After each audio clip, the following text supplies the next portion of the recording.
While we were filming, I could feel like I'm clearly the bad guy. Secret Lives of Mormon Wives, a runaway reality TV hit. 2 million followers, 9 million views. I never imagined everything to blow up like this. I think that people probably would have had a lot more sympathy if they were to see apologies being had. I probably wouldn't have been painted as such like this villain. It's just noise. The good and the bad. You can't rely on that validation. When you were watching season 2 back, were you excited to see the way you showed up in this next season? Yeah, we saw a softer side of Whitney, but I didn't feel like that's fully who Whitney was. Still, I felt like I lost my voice. Whitney Leavitt, welcome to Post Run High. Thank you. How are you doing? I'm good. I have my post run high right now. We did a little run / hot mom walk and I loved it. Same. We walked around Dumbo, Brooklyn. I loved showing you Dumbo. Oh, that was gorgeous. That was absolutely stunning. I also loved finding out that you have a little bit of a running background. Little bit. It's so tiny. It's connected to New York City. Yes, it is. And I told Connor, I was like, if we were to do any marathon, like this is it. So when the opportunity came, I'm like we have to do it. I don't know if we trained enough for it, but I'll never do it again. Whitney ran the 2022 New York City Marathon with her husband, Connor. I don't know if I'll do it again. I much prefer to cheer is what I've realized. Yeah. And like, since I have done it, now I can get to that mile 24 cheer zone and be like, you're so close, but I know it's hard. You can relate with them. Yeah. Yeah, you're with them. Oh, my feet, like my toenail was dead. Like I thought that was just like a myth. I was like, no, like my big toenail fell off. Yeah. Yeah, no, that happens. That definitely happens. You had a baby 7 months ago. Yeah. You look incredible. Thank you so much. Is working out a part of your life? Yeah, very much so. I used to not be a workout girly, and I had a friend who just like kind of inspired me to get into it. So I count my macros. I've been absolutely loving that. And I'll lift plus do like, I love Stairmaster. I love 12-3-30. Like those are my staples, my go-tos. Just like running was just like, as you get older, very, very hard on my body. It is hard. No, I love 12-3-30. Running for me just like keeps me mentally sane. I just need to move my body a little bit and then I feel like I'm showing up better in work and life. Yeah. Tell us a little bit about your upbringing and what your life was like growing up in Utah and a little bit about maybe your family dynamic. So I grew up in a big family, I would say, and my mom was a foster mom, so we also had a lot of foster kids live with us. Like we had probably around like 6 to 7 additional kids in our home growing up. So that for me, it's different from my younger siblings, but for me, I always had foster siblings, like my whole upbringing, which I loved. Like I feel like made me a more person that I could literally get along with anyone. Doesn't mean I like everyone, but I could get along with anyone, relate with anyone, and also a little more outgoing, I think, too. And I grew up in Orem, Utah. That's like the heart of Mormons, I feel like. I went to every school, like elementary, middle, high school. Everyone was Mormon. Like that's just what I knew. And I essentially kind of grew up in that bubble, which looking back, when I left high school, I always thought that it was like, I hated that, but I also kind of loved that. Like ignorance is bliss. Like I loved kind of not knowing what the real world was like. And it's really cool being able to grow up with other people around you that have those shared values. Oh, yeah. And you grew up one of 5, right? So within your immediate family is 5 kids. And then I love knowing that your parents fostered. I think that is such a unique experience to grow up around that. Mm-hmm. Are you still close with a lot of the kids that were in your house? So the ones that were with us for probably 5+ years, absolutely. Like they're considered family, but it was different for every kid that came in our home. Like some would be like a couple weeks, some would be a few months. And then some were like, I literally was raised with them. So those ones that I was basically raised with, they're considered family. Oh my God. Sure. Your mom like actually has to be a saint. She is. She is super mom. She is amazing. Yeah. Not only raising 5 kids, but then also opening your home to all these other kids to come in and, be with your family. That is so, so cool. I feel like a lot of people don't know what it means to grow up Mormon. And I think it's a religion that sparks like so much curiosity, as do like a lot of religions. Can you break down what does it mean to grow up Mormon? Like what are some of the values that you grow up having? And then also what are some of the traditions that you guys follow? I mean, growing up, I would say it's a bit stricter. We have what's called the word of wisdom, which is no coffee, no tattoos, no recreational drugs.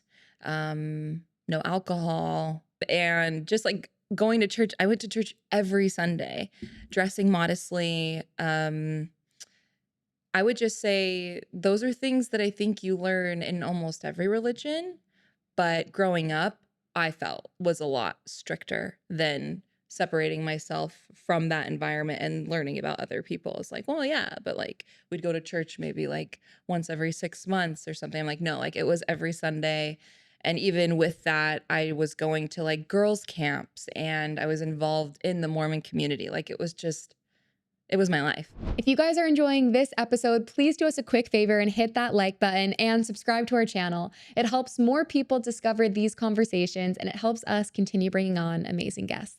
Within the show, when we were watching season 1 of Secret Lives of Mormon Wives, I know there were some people that were more religious than others. So like, did you feel like your social circle, like the people that you hung out with were more devout, or is it kind of a mix? Gosh, it's just a mix. When people say like, oh, you're more religious than this person, I don't view it that way, because I think like all of us have a relationship with God. It's just as far as like what's within the religion or the guidelines, some of us just follow those guidelines a little bit more than others. And I love those guidelines and I want to teach my kids those guidelines, whether they want to follow them or not, up to them.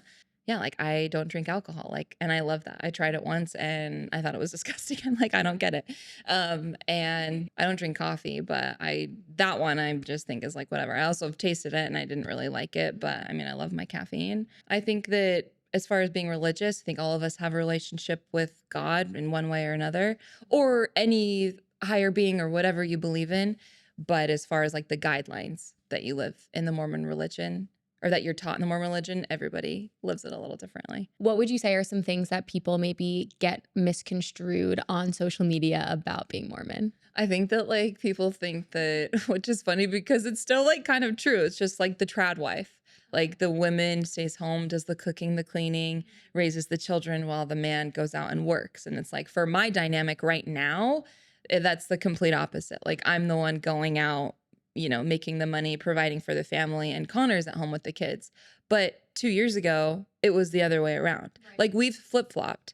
So, I wouldn't say that that's always going to be his role. And also he still has a job actually. So I think that people think that, oh, the wife has to do that. Like that's like part of the guidelines, and it's not at all. Like I think just culturally, that's what it's been. And I do think that's a really cool thing that your like fellow castmates do show is you guys are all such hardworking women. And that must be a cool thing too for people to even see within your community that maybe are more like traditional, the trad wife types of moms. They must think it's so cool to see you guys out there like, being the breadwinners in your families. Like it's so empowering. Yeah. No, my mom loves it. She's so funny though too. She's like, but Connor needs a job too.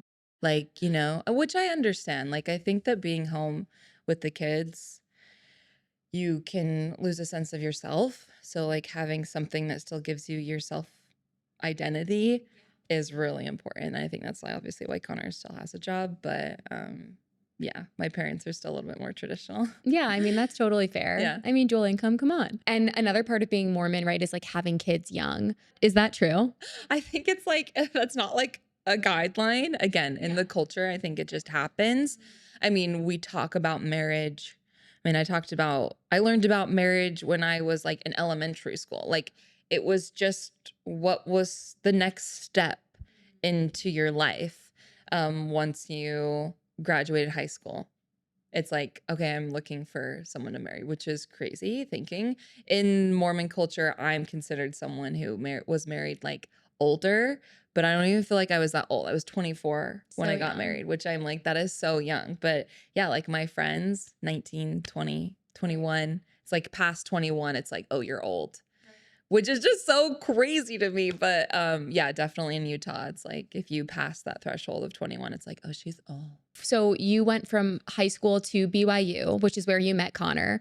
What was like your college experience like at BYU? This is another type of university that I feel like sparks a lot of curiosity, right? So right after high school, I actually lived in Africa for a little bit, for 4 months. And then right after that, I went to BYU, but I went to BYU Hawaii. and loved it there. That was my worst semester I've ever done. And then from BYU Hawaii, I transferred to BYU Provo. Now BYU Hawaii and BYU Provo are like night and day differences. Yeah, again, but I was used to it. It was everyone's Mormon. We all live by these rules. Okay, wait, what were you doing in Africa? Let's start there. So I did it with Help International, and I feel like that was the first time that I like left the bubble, which like of all places, Africa, which is so funny. You went from Utah to Africa. But while I was watching the Book of Mormon, because I went to Uganda. So, because have you seen the Book of Mormon? No, I haven't seen it yet. So it's about these missionaries who get called to Uganda. Okay. And I'm sitting, I'm like, this is so funny because I literally grew up in Utah and then I like left the bubble going to Uganda, Africa. Could totally relate to the whole show.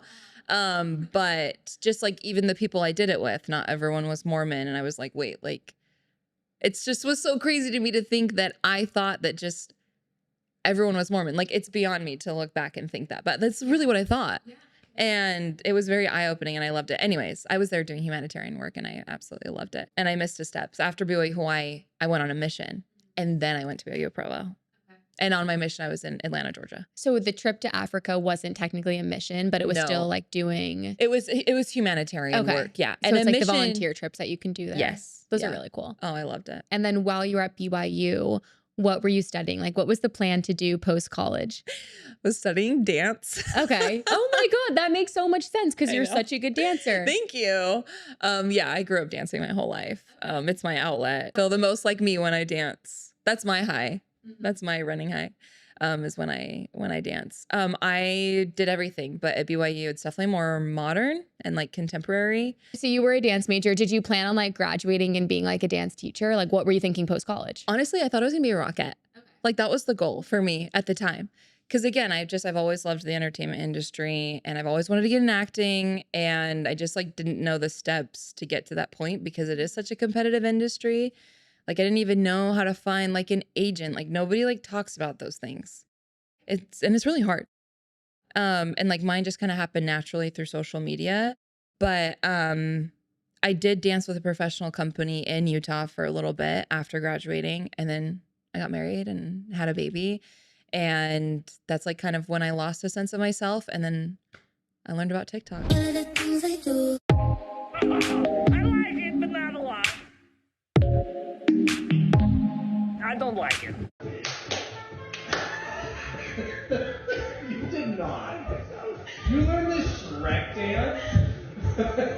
So I got onto TikTok right after, I would say like when my first, her name's Sedona, when she was 6 months old.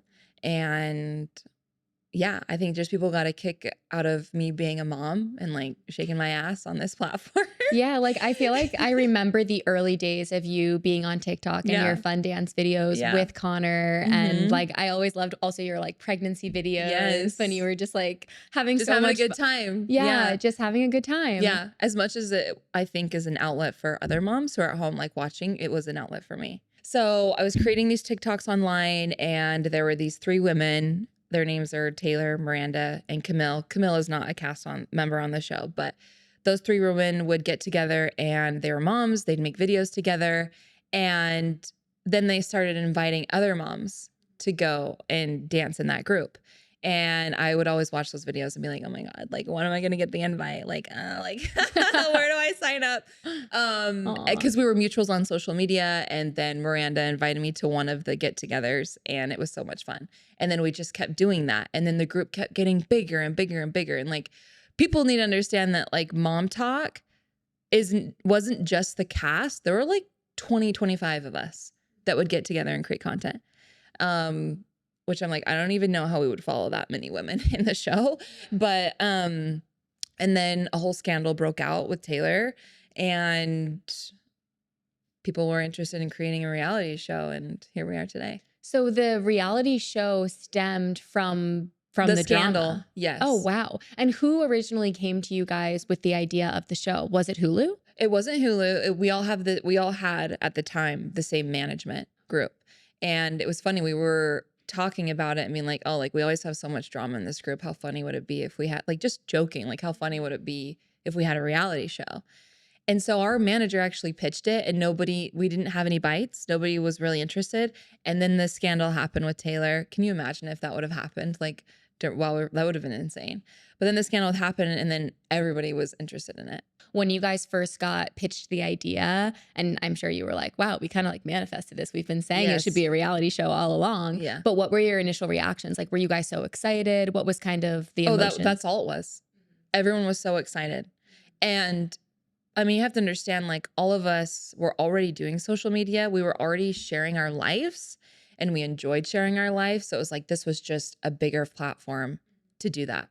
And a larger audience as well to then also build our individual platforms. Like, to us, we were like, this is huge. Everyone was just excited. When you guys were filming season 1 of The Secret Lives of Mormon Wives, like, did you have any idea what the narrative was going to be when you actually watched it back? Or were you shocked when you saw like what was on screen? I would say, like, once we started filming like the 6th episode, I kind of like knew. I was like, okay, like, I think I'm the bad guy. Just with like how people were treating me, I was like, oh, like, I'm the bad guy. What do you mean though? Just like petty arguments that we'd get in, or just like people like not letting up in conversations that we'd have, which you have to understand, we're filming, like, you're watching a scene that's like 2 minutes. It could have been like a 2-hour long scene and then it's condensed into 2 minutes. So there's so much more context into that. Was the show airing as you guys were filming? No. So you're saying this is happening within the dynamics, like. I'm just saying, like, while we were filming, like, I could feel like, oh, like, I'm clearly the bad guy here. But then when I watched the show, I think that people probably would have had a lot more sympathy if they were to see the conversations of apologies being had or accountability that was already taken. I probably wouldn't have been, painted as such like this villain, which is so funny now because I'll get comments where it's like, I don't even know like what Whitney did. And I was like, yeah, what I did do is I left a group chat. I didn't show up to an event. Oh, I said the whole Two Mormon thing to Jen. It's just stupid, petty things. And like the hate that I got from it, it's so unwarranted. Like, but it's reality TV. And they think that like, I'm like just this character and not like an actual human being. And I think just people love to have an opinion. And I'm learning more and more as seasons go on that I'm just like a character. And you're also a very like extroverted, like loving person. And I feel like you're like a funny person too. Yeah. So I don't know, like I feel like when I was watching it, I felt like a lot of stuff was misconstrued. Absolutely. And I think that's so hard too. Even you were saying like when you got to like, I guess filming episode 6 even, you were like, ooh, like I think I'm losing control of my own narrative here. Absolutely. And that's really scary. Yeah. What went through your mind when you started realizing that? And gosh, like women's intuition is so real also. Yes. Well, I already was going through it at the time. Like, I just found out I was pregnant and Connor and I were going through our issues. And not only going through it, we were sharing it to the world. And so we were constantly talking about it. And I was just in a bad headspace. So it was like processing being the bad guy. So then I was like a bit resentful and my heart was hardened. And then also being pregnant, figuring out this stuff with my marriage. And it was a nightmare. It was very dark times. Yeah, it's dark. And it's also, you feel like anything that you do is like going to be perceived as wrong. Like you can't do anything right in that setting. No, there was nothing. That's why I'm like, okay, like, I guess I'll just like be unbothered by it then. Cause this is so incredibly out of my control. Was there a point in the show in season 1 that like, obviously a lot of it was traumatic to watch, of course, but was there any parts of it that you were like, oh, I'm actually really happy that that truth is there? You know what I mean? Like, were there, because it's sometimes easy to focus on the bad, but what parts of it were you like, okay, I like the way I'm being shown here? In season 1 specifically? You're like, no. I didn't like any of that. I didn't like season 1. It's too hard. Yeah. It was too hard, but like, there was some truth to that, to what I was watching. And I think what I've learned today, like genuinely, is I've always had this like mindset where people are thinking the way that I'm thinking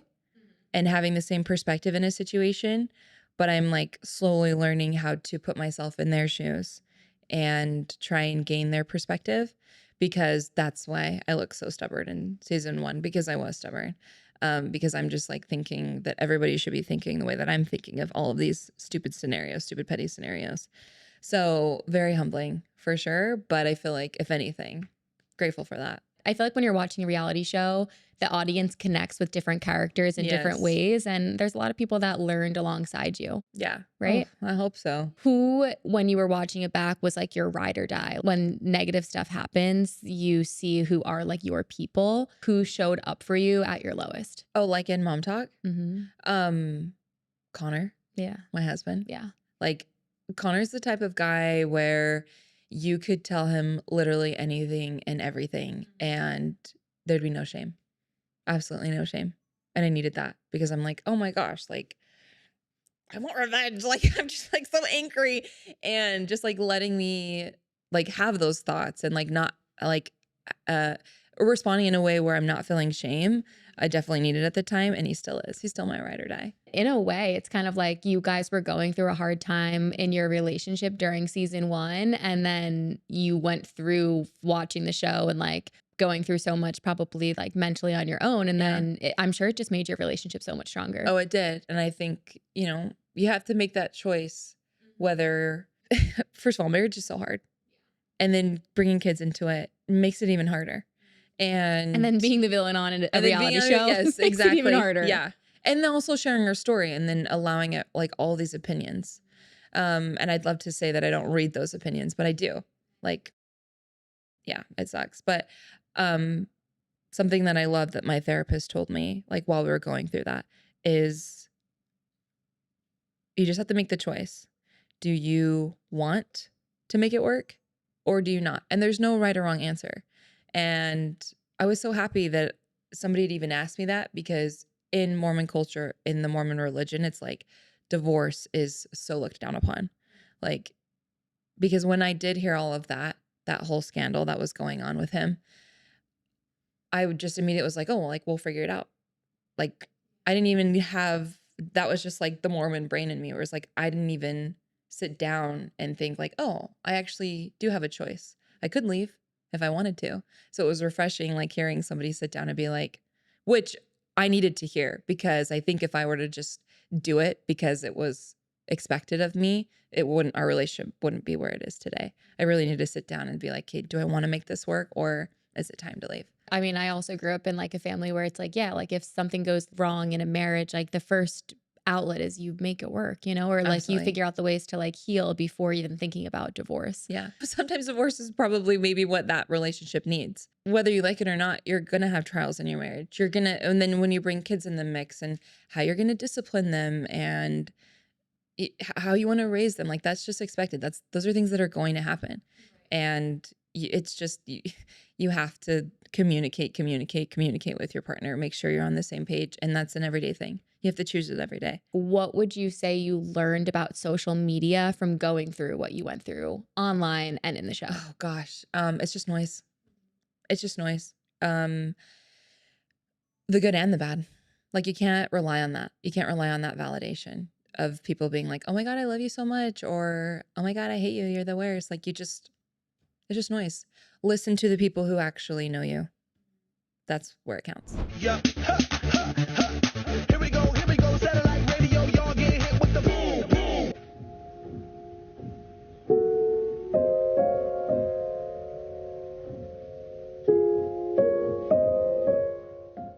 What did your healing process look like after going through what you went through? Because it is a lot of trauma that you experienced. Yeah. I feel like blocking out the noise. Because you can spiral. Because I was reading these comments and you start to believe it. And that's when it gets really unhealthy. So blocking out the noise and listening to the people around you who support you and love you and who want the best for you and who know your actual intentions. Yeah, I think just surrounding yourself with people who know you, that's what healed me, is because I was allowing these noises to make me think that this is who I was. But I'm like, but that's not who I am. So let me listen to the people who actually know who I am and want the best for me. I mean, the only way out is through and is figuring out those things and learning those things. And it's hard. Going into season 2, how long did it take for you to want to be back around the other women? I didn't want to. I wanted to dip out because I was so like resentful and angry about what happened season 1 and also the aftermath, like the women feeding into that narrative when they know what actually happened and just like bashing me online. Like it was just so unwarranted and not needed. It's like kicking me while I was down. And so I was just angry and resentful. And I was just like, I didn't want to go back. But Connor was, you know, just sitting down and having conversations with him. Like, if you care about these relationships, conversations need to be had. And they're going to be hard conversations and it's going to suck. And it did. Yeah. But I'm happy that I did. Yeah. The only way out is through. Unfortunately. When you were watching season 2 back, were you excited to see the way you showed up in this next season? Oh yeah. No, absolutely. I am. I think that when I watch it, I do think I did lose a little bit of my voice season 2. And I think it's because I had this fear of being the bad guy again. I didn't want to be the bad guy again. So I don't want that to happen anymore. I don't want that fear to control me. I want to be able to be myself and show up for myself. So it's like, yeah, we saw a softer side of Whitney, but I didn't feel like that's fully who Whitney was still. Like it's because I had this like voice in the back of my head where it was like, no, you have to like be a good girl, because there's so many conversations where people were coming at me and I was just like, oh, I got to be the bigger person. But there's so many times where I'm going to be like, fuck you. Yeah, of course. So I'm hoping that I just want to show up for myself more for upcoming seasons and be able to not have that be a fear. Yeah, you don't want to feel like you have to be silenced. No. And I felt like season 2 I was. But it's not like anybody was silencing me. I felt like I lost my voice. Who from the show out of the women is like one of your best friends, like a ride or die in the show? It's Demi, which is shocking because season 1 was a shit show with Demi. Like I would say me and her, maybe it wasn't portrayed that one, but me and her had the most animosity during season 1. But no, she's my girl. I love that. Yeah, we like, I don't know, you don't really see it a lot in season 2, but we rekindled that relationship. Yeah, she's my ride or die for sure. Your life has completely changed through social media and the secret lives of Mormon wives. Yeah. We talked about this a little bit during our run, but you want to get into acting. Yes. You've got a lot going on. You are a business woman through and through. So let's talk about what you're excited about and what's coming up. So I'm a couple things. I'm starting a business and I'm so excited about it. I've been on like this hair journey. I've changed my hair a lot. It's been so damaged. I created a tool to clean out your hairbrushes, and it's an amazing tool because I've learned how important it is to clean out your hairbrush, and I couldn't find any tool that would like do the job properly, like getting out all the hair and then on top of that getting like the built up dirt and grime. Like I usually would just go buy a new hairbrush, but we should be cleaning our hairbrushes weekly. So I created a tool. It's going to come out soon, hopefully in June. And yeah, hopefully like some crossovers with reality TV coming up. And I have been, which I'm grateful for, meeting people in the acting industry. I've had opportunities for really cool auditions that I've been able to audition for, with like really big actors and actresses. And I'm like, I just need to land that role. And then I know it's just going to take off. Your hair looks amazing. Thank you. So I am excited. She's healthy. No extensions here. Thank you so much for being with me. Thank you. Thanks so much.